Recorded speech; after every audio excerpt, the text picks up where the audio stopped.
Hello everyone, how are you all? I hope you all are doing well. I'm Sonali from Learno Hub, a free learning platform जहां आप पढ़ सकते हो maths, physics, chemistry and biology, वो भी absolutely free at learnohub.com।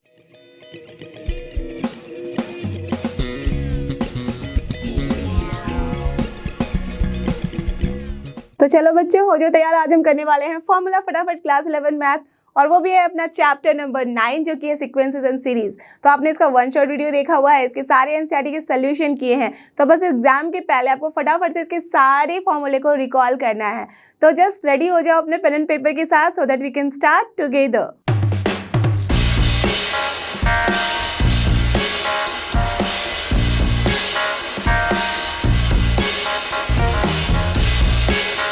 और ये देखो, ये रहा अपना चैप्टर नंबर 9 जो कि है सीक्वेंसेस एंड सीरीज। तो दो टर्म्स यहाँ पे हैं।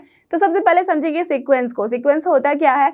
एक ऐसा पैटर्न जिसमें जब नंबर्स लिखे हुए हैं तो वहाँ पे कोई एक रूल होना चाहिए। ऐसा नहीं कि जैसे मैंने लिख दिया 1 2 7 15 49 देन 99 एनीथिंग लाइक दिस। अगर मैंने कुछ इस तरह से लिख दिया है तो यहाँ आप देख सकते हो कि कोई एक पैटर्न नहीं है। दैट मीन्स कुछ भी मैं लिख रही हूँ। बट यही अगर मैं यहाँ पे कुछ इस तरह से लिख दूँ 1 3 5 7 9 like this and so on, तो आप देख सकते हो कि क्या है, 1 के बाद 2 का डिफरेंस है, 3 के बाद 2 का डिफरेंस है, 5 के बाद 2। दैट मीन्स सब कुछ इस तरह से है कि आप कोई भी नंबर उठा के ले लो तो वहाँ एक कुछ रूल है, एक फिक्स पैटर्न है। तो जब एक फिक्स पैटर्न के हिसाब से हम नंबर्स को लिखते हैं तो उसे ही हम बोलते हैं सीक्वेंस।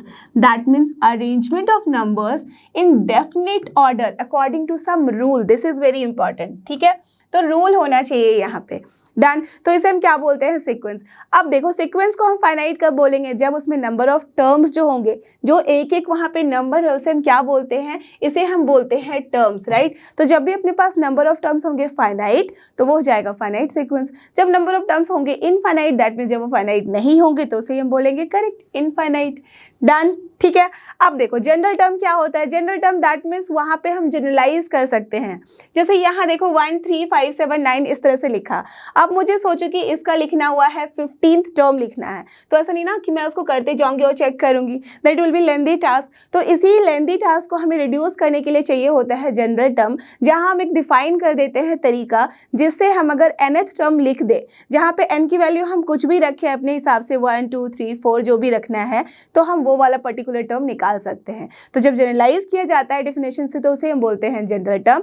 और जनरली वो जो होता है वो nth टर्म होता है। किसी ने बच्चे ने कभी कभी लिख लिया होता है कि rth टर्म, तो आप rth टर्म भी कंसिडर कर सकते हो। nth टर्म दैट मीन्स कुछ भी ऐसा, या तो kth टर्म भी बोल सकते हो, जहाँ पे हम n की वैल्यू जो रखते हैं उसी वैल्यू पे हमें वो वाला पर्टिकुलर टर्म मिल जाता है। डन। ठीक है। तो अगर हमारे पास सीक्वेंस जो है उसे हमने an से डिनोट करा तो क्या हो जाएगा? Sequence a1 a2 a3 and so on. Clear? Done.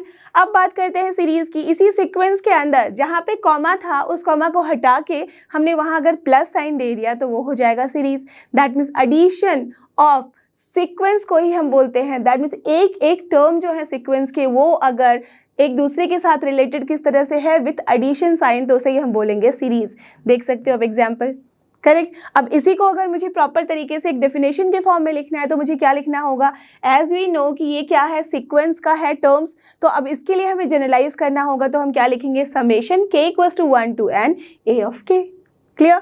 Understood? तभी मैंने बोला था कि nth टर्म लिखो या तो फिर आप ak लिखो या ar लिखो, बात बराबर है। क्लियर? तो दिस इज द सीरीज। अब सीरीज पे जब हमने बात करी तो हमारे पास 3 तरह के सीरीज होते हैं, तो आपको जनरली डील करना है 2 सीरीज से ही, अर्थमेटिक एंड ज्योमेट्रिक। ठीक है। तो अर्थमेटिक सीरीज अपने पास क्या होता है? दैट मीन्स अर्थमेटिक प्रोग्रेशन भी उसे बोलते हैं। जब भी अरिथमेटिक, दैट मीन्स यहाँ एडिशन का फॉर्म का कुछ रूल होगा, तो जब भी अपना पहला और दूसरे टर्म का difference will be equal to दूसरे एंड तीसरे टर्म का difference will be equal to तीसरे एंड चौथे टर्म का डिफरेंस, दैट मीन्स डी जो है वहाँ कॉमन डिफरेंस होगा कुछ इस तरीके से, उसे ही हम बोलते हैं क्या? Arithmetic progression. दैट मीन्स उसे हम किस तरह से लिख सकते हैं? पहला टर्म अगर a है तो दूसरा a प्लस डी, फिर a plus 2d and so on. Done. ठीक है। तो इसके लिए अगर मुझे जनरल टर्म लिखना पड़े तो क्या हो जाएगा? ऑफ कोर्स यहाँ हम क्या करेंगे, देख सकते हैं कि पहले टर्म में हमने क्या किया? a रखा। दूसरे टर्म में हमने यहाँ पे a प्लस डी किया है। दैट मीन्स यहाँ पे कोफिशिएंट क्या आया है? 1। यहाँ क्या कोफिशिएंट आया है? 2 इन द थर्ड टर्म। तो ऑफ कोर्स nth टर्म में क्या हो जाएगा? n-1। दैट्स वाई जो an होता है वो क्या होता है? a plus n-1 into D. Clear? ठीक है। अब जनरल टर्म हमने लिख लिया, तो यहाँ से एक याद रखो कुछ बहुत ही इंपॉर्टेंट है, और ये मेनली आपके ऑब्जेक्टिव क्वेश्चंस के लिए रियली बहुत इंपॉर्टेंट है।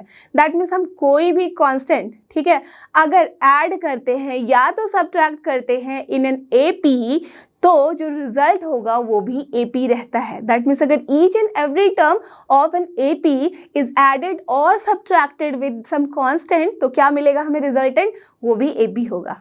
समझ में आ रही बात? दैट मीन्स अगर मैंने यहाँ A plus D, A plus 2d and so on लिखा हुआ है, सोचो तो यहाँ पे अगर ए के साथ मैं ऐड कर दूँ, लेट अस अज्यूम 2, यहाँ पे ए प्लस डी के साथ भी अगर मैंने 2 ऐड किया, ए प्लस 2d के साथ भी 2 ऐड किया, ऐसे करके चलते गए, तो हमारे पास जो रिजल्टेंट सीक्वेंस मिलेगा उसे हम यहाँ पे हम जो बात करेंगे सीक्वेंस की, जो रिजल्टेंट सीक्वेंस होगा वो भी क्या होगा, अरिथमेटिक प्रोग्रेशन में होगा। क्लियर? समझ में आ गई बात? तो यही लिखा हुआ है यहाँ, एडेड और subtracted it will be an AP only. अब सिमिलरली अगर हम किसी भी कांस्टेंट से इसको मल्टीप्लाई करते हैं या डिवाइड करते हैं, तब भी रिजल्ट क्या मिलेगा, एक एपी। क्लियर? डन? चलो आगे चलते हैं। अब जब एपी का हमें लिखना है सम, या तो फिर उसका हमें लिखना है लास्ट टर्म, तो देखो क्या करते हैं, लेट अस अज्यूम ये कुछ हमेशा टर्म्स हमारे पास आएंगे जो कि हमें हमेशा ध्यान में रखना है। ए को जनरली फर्स्ट टर्म बोलते हैं, एल जो होता है वो लास्ट टर्म, डी होता है कॉमन डिफरेंस, एन होता है टोटल नंबर ऑफ टर्म अगर हमारे पास, तो एस एन को हम डिनोट करते हैं सम ऑफ द एन टर्म्स। ठीक है, ओके तो हमारे पास इस हिसाब से क्या आ जाएगा टर्म्स, यहाँ A plus D, A plus 2d and the last term is what, A plus N minus 1 into D होगा ऑफ कोर्स, करेक्ट, जो हम एन करते थे। तो यहाँ हम एल को क्या लिखेंगे, दिस ओनली, अगर हमारे पास डेफिनेट सीरीज है, यहाँ डेफिनेट यहाँ पे अगर सीक्वेंस है तो, ठीक है, अरिथमेटिक प्रोग्रेशन में। अब जब इसका सम हमें लिखना है एपी का, तो क्या होता है, n/2 into 2a plus n minus 1 into D. This is very important formula, आपको याद ही होगा, ये हमेशा यूज करना होता है। अब जबकि हमारे पास इस तरह से n की वैल्यू नहीं गिवन है, ये गिवन है कि फर्स्ट टर्म ये है और लास्ट टर्म ये है, ठीक है, तो उस केस में हम क्या करेंगे, n की वैल्यू गिवन होगी वहाँ बट नॉट d, सॉरी यहाँ मैंने बोला d की वैल्यू नहीं गिवन है, ठीक है, जब d की वैल्यू नहीं पता है बट ये पता है कि टोटल नंबर ऑफ टर्म्स कितने हैं, तो वहाँ हम क्या करेंगे, फर्स्ट टर्म एंड प्लस हम लास्ट टर्म करेंगे इनटू मल्टीप्लाइड बाय n/2, तो हमारे पास सम निकल जाएगा इस केस में भी। ठीक है, तो हम सम का दोनों ही देख लेते हैं कि जब हमारे पास a एंड n की वैल्यू पता है, साथ ही d की वैल्यू पता है, तो हम ये फॉर्मूला यूज़ करेंगे। जब हमारे पास a एंड l की वैल्यू पता है और साथ n की वैल्यू पता है, तो हम ये यूज़ करेंगे। तो इस केस में आप देख सकते हो कि अगर l पता है, ठीक है, तो यहाँ से आप d की वैल्यू भी निकाल सकते हो, है नहीं, कैसे, using this particular formula. Clear? तो दैट मीन्स क्वेश्चंस जब भी आते हैं ना, हमारे पास 2-3 ही फॉर्मूले हैं, उसी का कॉन्सेप्ट यूज होता है बारी बारी से। डन? तो चलो अब चलते हैं अरिथमेटिक मीन की तरफ। क्या होता है ये अरिथमेटिक मीन, आप नाम से ही समझ रहे हो, मीन है, दैट मीन्स बिटवीन। क्लियर? तो ए और बी अगर सोचो कि अपने पास दो हैं जो कि एपी में है, दो टर्म्स, ठीक है, तो अगर उसके बीच का हमें मीन निकालना है तो वो क्या होगा, of course this is a plus b by 2, और इसे ही हम डिनोट करते हैं कैपिटल A से। तो रिजल्टेंट क्या हो गया, a comma capital A comma b जो होगा ऑफ कोर्स वो किस में होगा, AP में। डन? ठीक है, अब देखो जब हमें दो कोई भी नंबर जैसे a एंड b गिवन है, अब उस a एंड b के बीच में अगर सोचो कि हमें n number of arithmetic mean चाहिए, तो ये क्या पॉसिबल है, लेट अस अज्यूम 5 मुझे अरिथमेटिक मीन उसके अंदर डालने हैं, इंसर्ट करने हैं, तो कर सकते हैं, बिल्कुल कर सकते हैं। कैसे, हम बस वहाँ क्या करेंगे, कॉमन डिफरेंस निकालेंगे, और कॉमन डिफरेंस निकालने का क्या फॉर्मूला होता है, जब आप सॉल्व करते हो ऑफकोर्स ऐसे ही निकालेंगे कि b क्या हो जाएगा, यहाँ n प्लस 2th टर्म होगा। अगर a1 से लेके an हमने n number of terms insert किया है a एंड b के बीच में, तो ऑफकोर्स जो b होगा वो n प्लस 2th टर्म होगा, तो वहाँ से हमारे पास क्या आ जाएगी, b की value a plus n minus 1 into D के फॉर्म में, तो वहाँ से हमारे पास क्या आ गया, दिस वन। अब यहाँ से आप d की वैल्यू निकाल सकते हो, क्या है वो, d की वैल्यू आती है b minus a upon n plus 1, so this is the common difference. Done? अब एक बार ये कॉमन डिफरेंस पता चल गया तो a1 निकाल सकते हो, कैसे, using this formula, a plus D, और d की जगह क्या लिखेंगे, b minus a upon n plus 1। Clear? a2 similarly क्या करेंगे, a प्लस 2d, और 2 इंटू डी की वैल्यू जो हमने निकाली है, सिमिलरली an की वैल्यू हम निकाल सकते हैं using this same formula. Clear? Understood? अब सबसे इम्पॉर्टेंट, जब भी आपने देखा होगा बहुत सारे क्वेश्चंस में हमने सॉल्व किया है, जबकि गिवन होता है कि 3 जस्ट कंसेक्यूटिव्स ऐसे दिए हुए हैं हमारे पास एपी में टर्म्स, तो हम उसे क्या कंसिडर करते हैं, काफ़ी बच्चे उसे ले लेते हैं a plus D, a plus 2d, but अगर वैसा करोगे तो आपके पास 2 अननोन होंगे, सॉल्व करने के लिए। तो उस केस में जनरली द एडवाइस इज कि क्या करना चाहिए, पहला टर्म ले लो a माइनस डी, दूसरा टर्म ले लो a और तीसरा टर्म ले लो a प्लस डी। इससे क्या हो जाएगा, देखो जनरली सम दिया रहता है, तो अगर तीनों का आप सम करोगे तो क्या हो जाएगा, a minus D, a plus D, D D cancel, तो बचेगा हमारे पास 3a, दैट मीन्स 1 अननोन। हमारे पास जो भी वैल्यू होगी हम a की वैल्यू निकाल सकते हैं, और एक बार a की वैल्यू निकल गई तो d भी निकाल सकते हो। Clear, understood. तो ये सारे छोटे छोटे टिप्स हैं जो कि हमें याद रखने होते हैं। क्लियर। अब देखो, अब हम आ चुके हैं जीपी पे, जो कि है ज्योमेट्रिक प्रोग्रेशन। तो ये क्या है, जस्ट लाइक एपी हमारे पास जीपी है। जीपी में हम क्या करते हैं, यहाँ पे हम एक रूल जो डिफाइन करते हैं वो कुछ इस तरह का होता है कि हर एक जो टर्म होंगे यहाँ पे वो नॉन जीरो होना चाहिए सबसे पहले, because we are dealing with the ratio over here. ठीक है, तो रेशियो लेना है, दैट मीन्स अगर एक भी टर्म हमारा जीरो हो जाएगा तो रेशियो बिल्कुल उल्टा पुल्टा हो जाएगा, है ना, बिकॉज वो रेशियो में जो टर्म है अगर वो डिनोमिनेटर में आया तो हमारे पास क्या हो जाएगा, इनफाइनाइट आ जाएगी वैल्यू। करेक्ट, तो इसलिए हम क्या बोलते हैं, नॉन जीरो होना चाहिए ईच टर्म, एंड जो सेकेंड टर्म है upon the first term should be equal to third term upon the second term, should be equal to fourth term upon the third term, and so on. और उसकी value हमेशा ही equal होती है are के, और are यहाँ पे है क्या, कॉमन रेशियो। Got it. और r को जब हम निकालते हैं दैट मीन्स ए के प्लस 1 अपॉन ए के लिख सकते हैं। अब k की वैल्यू कभी भी लोगे तो ग्रेटर देन इक्वल्स टू 1 ही हम लेते हैं। ठीक है, 1 से स्टार्ट होती है वैल्यू। वाई, बिकॉज 0 लोगे तो ऑफकोर्स हमारे पास a नॉट यहाँ टर्म ही नहीं है। हमने क्या करना है, जब भी हम किसी सीक्वेंस के बारे में बात करते हैं तो फर्स्ट टर्म से ही स्टार्ट करते हैं, जीरो टर्म से तो स्टार्ट करते नहीं है, राइट। तो तभी हमारे पास k की वैल्यू 1 लेते हैं। तो अगर 1 लोगे तो क्या हो जाएगा, a2 अपॉन a1। करेक्ट, जब 2 लोगे तो a3 upon a2 and so on, और उसकी वैल्यू हमेशा इक्वल होती है, और उसे हम क्या बोलते हैं, कॉमन रेशियो, और से स्मॉल r से डिनोट किया जाता है। क्लियर। तो सेम जस्ट लाइक एपी, यहाँ पे भी हम a को दिखाते हैं फर्स्ट टर्म से, l को दिखाते हैं लास्ट टर्म से, n जो होता है टोटल नंबर ऑफ टर्म, और sn को हम बोलते हैं सम ऑफ n टर्म्स। ठीक है, तो यहाँ पे भी हम वैसे कैलकुलेट करेंगे। तो सबसे पहले जैसे n टर्म्स के बारे में बात किया तो जनरल टर्म आता है। अब हम इस जीपी को लिखना चाहे तो क्या लिखेंगे, of course a ar square and so on. Correct, right, यही होगा। तो आप देख सकते हो ध्यान से कि a लिखा फिर ar लिखा, why, because ar upon a is nothing but r, ar square by ar is nothing but r and so on, right. तो उसी रूल से अब यहाँ जब हमने लिखा है तो हम क्या दिख रहा है कि जब भी हम सेकेंड टर्म की बात करते हैं तो पावर में एक कम है, थर्ड टर्म की तो r के पावर में अगेन 2 आ जाता है, दैट मीन्स nth टर्म क्या होगा, of course a into r to the power n minus 1, isn't it, वही है। ठीक है, जब हमने यहाँ पे nth टर्म निकाल लिया तो अगर हमें अब सम चाहिए तो हम सम को क्या लिखते हैं, दैट मीन्स यहाँ जो सम होगा जीपी का वो यही कुछ होगा। अगर n टर्म तक हम जा रहे हैं, a plus a r square and so on till a r to the power n minus 1। तो जब हमारे पास फाइनाइट सम आता है, आपके सिलेबस में we have to deal with the finite, ठीक है, तो जब हमारे पास फाइनाइट सम आता है तो हम एसन को क्या लिखते हैं, देख लो, अगर r की वैल्यू अगर हमारे पास 1 हो गई तो क्या हो जाएगा, a प्लस ए टिल वहाँ कहाँ तक, जब हमारे पास लास्ट a आ रहा है, that means n terms, of course n a हो जाएगा। ठीक है, बट जब कि हमारे पास r की वैल्यू, दो कंडीशन हो सकती है, अब या तो 1 से छोटी वैल्यू होगी या तो 1 से बड़ी वैल्यू। तो जब भी हमारे पास r की वैल्यू जो है ग्रेटर देन 1 आ रही है तो हम ऐसे क्या लिखते हैं, a into r to the power n minus 1 upon r minus 1। कैसे याद रखोगे, ग्रेटर देन 1 है तभी हमने r में से 1 माइनस किया। करेक्ट, अब जब उल्टा हो जाएगा, जब r इज लेस देन 1 है तो हमारे पास क्या वैल्यू आ जाएगी, एसएन की सेम फॉर्मूला है, only the difference is what, पहले हम r में से 1 माइनस कर रहे थे, 1 में से r माइनस करेंगे, a into 1 minus r to the power n upon 1 minus r. Clear, done. अब इनफाइनाइट सीरीज का क्या सम होता है वो मैं बता देती हूँ, हालांकि है नहीं बट फिर भी कभी कभी अगर हमारे पास ऑब्जेक्टिव क्वेश्चन में आ जाते हैं, so here it is nothing but a by 1 minus r, जबकि r हमारा क्या होना चाहिए, लेस देन 1। ठीक है, इनफाइनाइट सम के लिए। Done, clear. चलो अब आगे चलते हैं, बिकॉज देखो क्यों मैंने 1 माइनस आर लिया, यहाँ पे r जो है वो लेस देन 1 क्यों लिया है, बिकॉज यहाँ पे r लेस देन 1 इसलिए लिया है, अगर हम r ग्रेटर देन 1 ले लेंगे तो सम भी हमारा क्या हो जाएगा, इनफाइनाइट, टिल इनफाइनाइट जा रहे हो, r की वैल्यू अगर 1 से ज़्यादा हो जा रही है, करेक्ट, तो ऑफकोर्स इनफाइनाइट होगा। तो जनरली ये जो होता है मोड r हम लिखते हैं लेस देन 1, बिकॉज ऐसे भी सोचो अगर मैंने माइनस 97 ले लिया तभी तो क्या हो जाएगा, माइनस इन्फिनिटी की तरफ चला जाएगी वैल्यू, है कि नहीं, राइट। तो इसीलिए हम क्या करते हैं, मॉड r की वैल्यू क्या लेते हैं, लेस देन 1, लेस देन और इक्वल टू 1 करोगे तो ये 0 हो जाएगा, इसलिए always less than 1, that means minus 1 से लेके 1 के बीच की वैल्यू। क्लियर। अब देखो जीपी के बारे में कुछ इंपॉर्टेंट टर्म्स, जैसे कि अगर हमारे पास a1 a2 a3 and b1 b2 b3 भी टिल bn या जो भी आप समझ लो, अगर फाइनाइट हमने लिया है आर इन जीपी, ठीक है, अगर दो हमारे पास जीपी के हैं सीक्वेंसेस यहाँ पे, तो हमारे पास कुछ बहुत ही इंपॉर्टेंट पॉइंट्स हैं, उसको एकदम ध्यान से याद रखना। आपके ऑब्जेक्टिव में you don't have to apply the derivation, you have to just क्या करना है, यूज़ करना है ये सारा कॉन्सेप्ट और आंसर करना है, ठीक है।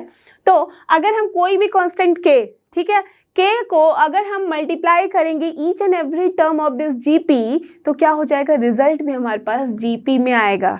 क्लियर, ठीक है। अगर सिमिलरली जो कोई भी हमारे पास कांस्टेंट है उससे हम अगर डिवाइड कर रहे हैं each and every term of the GP, तब भी हमारे पास रिजल्टेंट क्या होगा, एक जीपी। Clear, done. बहुत ही इंपॉर्टेंट, एकदम ध्यान से नोटिस करना। एंड जब भी हमारे पास जो जीपी के टर्म्स हैं उन सब का ईच एंड एवरी टर्म का हम रेसिप्रोकल लेते हैं, that means 1/a1 1/a2 and so on, तो भी हमारे पास रिजल्ट जो मिलेगा वो होगा जीपी में। डन। अब अगर जैसे हमने बोला ना कि हमारे पास दो ऐसे जीपी हैं, ठीक है, दो सीक्वेंसेस हैं जो कि जीपी में है, तो यहाँ पे दोनों ही सीक्वेंसेस का ईच एंड एवरी टर्म का हम करस्पॉन्डिंग मल्टीप्लिकेशन लेंगे, that means a1 into b1, a2 into b2, a3 into b3 and so on, तो वो भी रिजल्टेंट क्या होगा, इन जीपी। डन। अब इन दोनों का टर्म वाइज टर्म अगर हम यहाँ रेसिप्रोकल भी लेंगे, a1 upon reciprocal that means ratio अगर लेंगे a1 upon b1, a2 upon b2, a3 upon b3 and so on, तो वो भी हमें क्या मिलेगा, जीपी में। Done, clear. अब जब हमने ये देखा कि अगर first term of this AP GP a1 को मल्टीप्लाई कर दिया, अगर लेटेस्ट अज्यूम टिल an तक हम जा रहे हैं an के साथ, that means first term into the last term will be equal to second term into the second last term, that is a2 into an-1। clear, then third term and then third last term, so a3 into an-2 will be always equal। अगर हम इस तरह से चले तो हमारे पास result हमेशा same आएगा। Clear, so this is actually very important points regarding GP. ये अगर पॉइंट्स याद रखोगे तो कोई भी क्वेश्चन जो ऑब्जेक्टिव टाइप के होंगे, चाहे किसी भी कॉम्पिटिटिव एग्जाम में आ रहे हैं, you can do it. Clear, understood. अब चलो बात करते हैं, यहाँ पे कुछ बहुत इंपॉर्टेंट है। अगर हमारे पास a1, a2, a3 are in AP है, ठीक है, ये ध्यान रखना। अभी हमने यहाँ पे क्या लिया था, सीक्वेंस को जीपी में, बट अगर सोचो कि a1, a2, a3 को हमने AP में ले लिया, ठीक है, डन, AP में ले लिया, तो अगर हम कोई भी एक ऐसा नंबर ले ले x और x to the power a1 कर दे, x to the power a2, x to the power a3 कर दे एंड सो ऑन, तो जो रिजल्ट मिलेगा वो किस में होगा, जीपी में। क्लियर, दैट मीन इन सब पॉइंट्स पे एक्चुअली बहुत सारे क्वेश्चंस आते हैं कॉम्पिटिटिव एग्जाम्स में, मेनली फॉर यहाँ पे 1 मार्क्स का क्वेश्चन जो ऑब्जेक्टिव टाइप क्वेश्चन होगा। ठीक है, तो चलो आगे बढ़े। अब हमारे पास आ गया है ज्योमेट्रिक मीन। जैसे एम देखा वैसे जीएम देखोगे। एम को हमने डिनोट किया था कैपिटल ए से, जीएम को डिनोट करेंगे कैपिटल जी से। तो ऑफ कोर्स अगर ए बी दो हमारे पास सीक्वेंसेस टर्म्स है जो कि जीपी में है, उनके बीच में अगर हमें एक ज्योमेट्रिक मीन डालना है तो उसके बीच में होना चाहिए, पर रूल तो वही होना चाहिए जीपी का। तो क्या हो जाएगा, दैट मीन्स यहाँ पे हम बोलेंगे जो रूट ए बी होगा वही होगा अपना G M. Correct, why, because root a b upon a should be equals to b upon root a b. देख लो करके, सही में सेम आ रहा है। Clear, understood. दैट मीन्स अब ए जी एंड बी इज क्या है, इन ए जी पी। ओके, तो सिमिलरली जैसे हमने n नंबर ऑफ इंसर्ट किए थे am, अगर हमें n नंबर ऑफ इंसर्ट करने हैं gm, तो हम क्या करेंगे, सबसे पहले कॉमन रेशियो निकालेंगे इन दिस केस। और वो कैसे निकालेंगे, सेम फॉर्मेट से। और यहाँ पे कॉमन रेशियो क्या आता है, b upon a to the power 1 by n plus a, n+1। Clear, understood. देख लो कैसे निकला, सेम जैसे कि अगर हमने a लिया है, b लिया है फर्स्ट एंड लास्ट टर्म, तो ऑफकोर्स लास्ट टर्म को हम क्या बोलेंगे, ये हो जाएगा n+2th टर्म। अब जब ये n+2th टर्म निकला तो l की वैल्यू आपको पता ही है, दैट इज b को हम क्या लिख सकते हैं, a into r to the power n-1 होता है, n की जगह n+2 -1 करेंगे तो n+1 होगा। अब यहाँ से r की वैल्यू निकाल लो, b upon a n to the power 1 by n+1 होगा।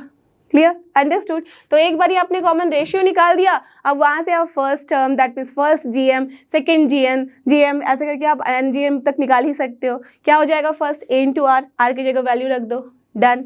सेकंड टर्म क्या हो जाएगा, second GM a into r square, that means r की जगह पे वैल्यू रख दो, तो b upon a into to the power 2 by n+1 हो जाएगा। सिमिलरली हम जीएन भी निकाल सकते हैं।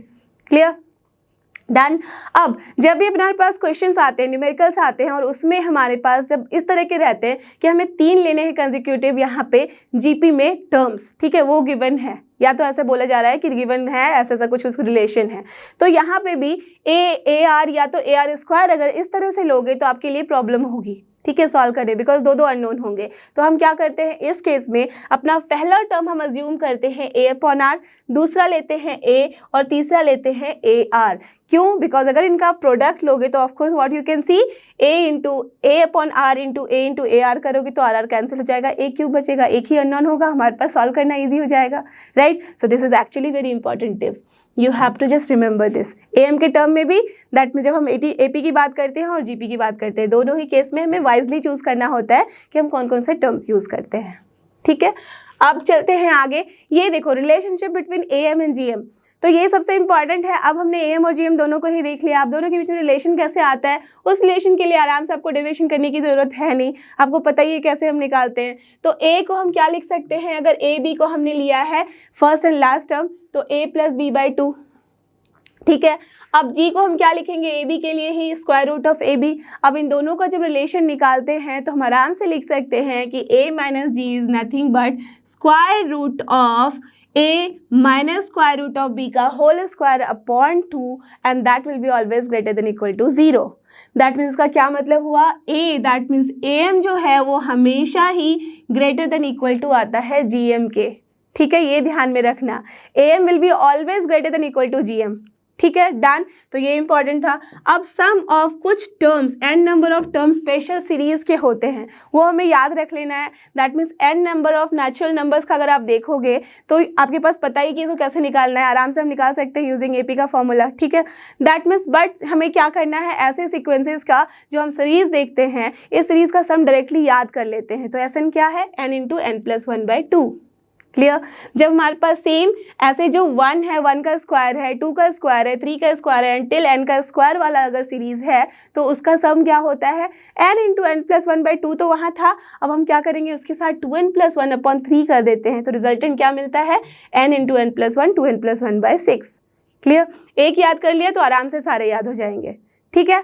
अब जब हमारे पास क्यूब वाले सम होते हैं, सीरीज है 1 cube plus 2 cube till n cube, तो हम उसका सम क्या निकालते हैं, ये पहला वाला याद रखा था n इंटू एन प्लस 1/2, उसका ले लो whole square, that is the answer, clear, understood. तो इसके साथ ही सारे फॉर्मूले फॉर सीक्वेंसेस एंड सीरीज के होते हैं यहाँ पे फिनिश।